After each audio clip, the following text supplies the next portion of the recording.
How you doing, anglers? This is Wesley Remmer with the Peninsula Clarion, and you're watching Tight Lines, your hub for all things fish on the central Kenai Peninsula.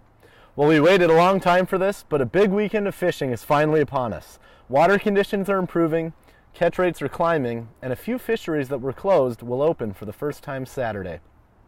On the Kenai River, water levels are finally rising after unusually low levels, and catch rates are finally following.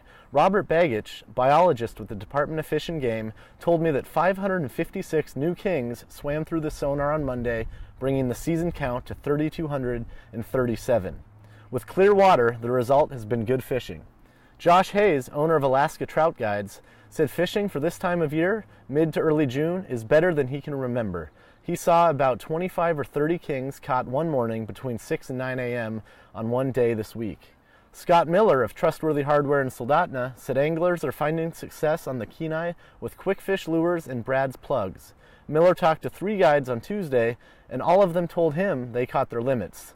Miller added that the Kasilof continues to improve and anglers are finding success from the banks. It's getting better and better every day, he told me. The Russian River will open to sockeye salmon for the first time at 12:01 a.m. Saturday, and early surveys from Fish and Game indicate there are fish present. Remember, there is a limit of 3 sockeye per day per angler, and every fish caught must be at least 16 inches, every fish kept. The sanctuary area of the Russian, which includes water downstream of the ferry landing to about 300 yards upstream of the public boat launch at Sportsman's Landing, is closed until July 15th. Check the regulations for additional information on the sanctuary. The Russian also opens Saturday to rainbow trout, as does the upper Kenai River, and the fishing should be steady if water conditions hold. If you're going for rainbows, try copper-colored hotshot lures, wiggle warts, or plugs. All of them should work. South of Kenai and Soldotna, the lower portions of the Anchor River, Ninilchik River, and Deep Creek reopened to kings at 12:01 a.m. Saturday, remaining open until midnight Monday. Water clarity is good in all 3 bodies, and fishing is expected to be fair at least. The best fishing, I've been told, is early in the morning on incoming tides.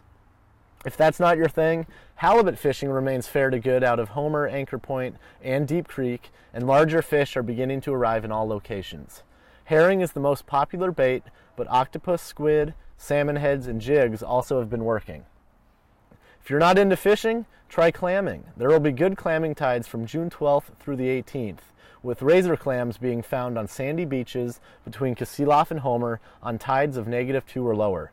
The bag limit, remember, is 60 regardless of size. Expect small clams on the Ninilchik beaches, with Clam Gulch beaches producing medium-sized catches. For larger razor clams, dig the Deep Creek to Whiskey Gulch beaches. That's all I've got for you this week, anglers. If you've got questions or comments, please email us at tightlines@peninsulaclarion.com. Have a wonderful weekend, be safe, and best of luck. Always remember, the right line is a tight line.